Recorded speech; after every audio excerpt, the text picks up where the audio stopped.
இறையேசுவில் பிரியமான என் அன்பு இறை சொந்தங்களே, இன்று திருத்தூதர் பணிகள் 22ஆம் அதிகாரம் வாசிக்க கேட்போம். பவுல், சகோதரரே, தந்தையரே, உங்கள் குற்றச்சாட்டுக்கு நான் கூறப்போகும் விளக்கத்தை கேளுங்கள் என்றார். அவர் எபிரேய மொழியில் உரையாற்றுவதை அவர்கள் கேட்டபோது இன்னும் மிகுதியான அமைதி உண்டாயிற்று. பவுல் தொடர்ந்து கூறியது: நான் ஒரு யூதன், சிலிசியாவில் உள்ள தர்சு நகரத்தில் பிறந்தவன். ஆனால் இந்த எருசலேம் நகரில் வளர்க்கப்பட்டவன். கமாலியேலின் காலடியில் அமர்ந்து நம் தந்தையரின் திருச்சட்டங்களில் நுட்பமாக பயிற்சி பெற்றவன். நீங்கள் அனைவரும் இன்று கடவுள் மீது ஆர்வம் கொண்டுள்ளது போன்று நானும் கொண்டிருந்தேன். கிறிஸ்தவ நெறியைச் சேர்ந்த ஆண்களையும் பெண்களையும் கட்டி சிறையில் அடைத்தேன். சாகும் வரை அவர்களை துன்புறுத்தினேன். தலைமை குருவும் மூப்பர் சங்கத்தாரும் இதற்கு சாட்சி.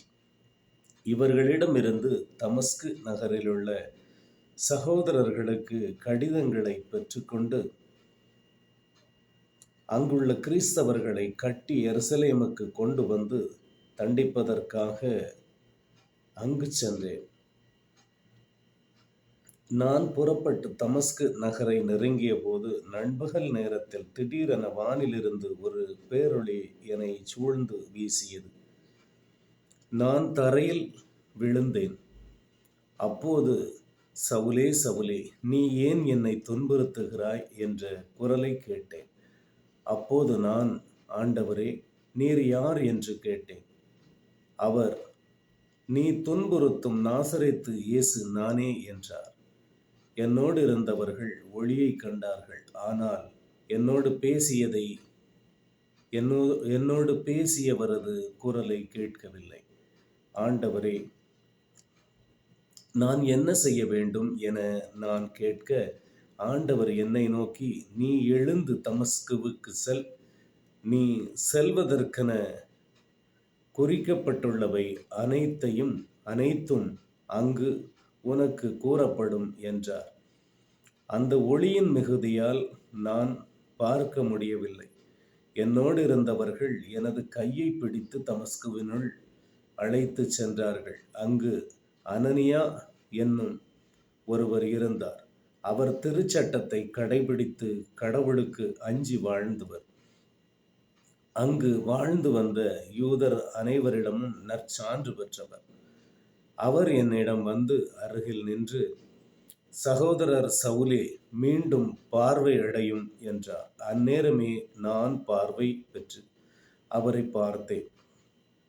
அப்போது அவர், நம் மூதாதையரின் கடவுள் தம் திருவுளத்தை அறியவும் தம் நேர்மையாளரை காணவும் தம் வாய்மொழியை கேட்கவும் உம்மை ஏற்படுத்தியுள்ளார்.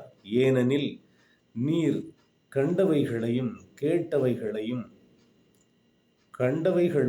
கேட்டவைகளுக்கும் அனைவர் முன்பும் நீர் சாட்சியாயிருக்க வேண்டும். இனி ஏன் காலம் தாழ்த்த வேண்டும்? எழுந்து அவரது திருப்பெயரை அறிக்கையிட்டு உமது பாவங்களிலிருந்து கழுவ பெற்று திருமுழுக்கு பெறும் என்றார். பின்பு நான் எருசலேம் திரும்பி வந்தேன். கோவிலில் இறைவனிடம் வேண்டிக் கொண்டிருந்த போது நான் மெய்மறந்த நிலைக்குள்ளானேன். ஆண்டவரை நான் கண்டேன். அவர் என்னிடம், நீ உடனே எருசலேமை விட்டு விரைவாக புறப்பட்டு, ஏனெனில் என்னை பற்றி நீ அளிக்கும் சான்றை ஏற்றுக்கொள்ள மாட்டார்கள் என்றார்.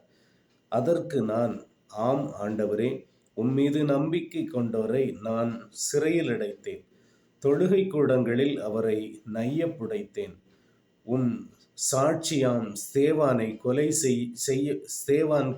கொலை செய்யப்பட்ட போது நான் அங்கு நின்று உடன்பட்டு அவரை கொலை செய்தோரின் மேலுடைகளை காவல் செய்து கொண்டிருந்தேன். இவை அனைத்தும் அங்குள்ளோருக்கு தெரியும் என்றேன்.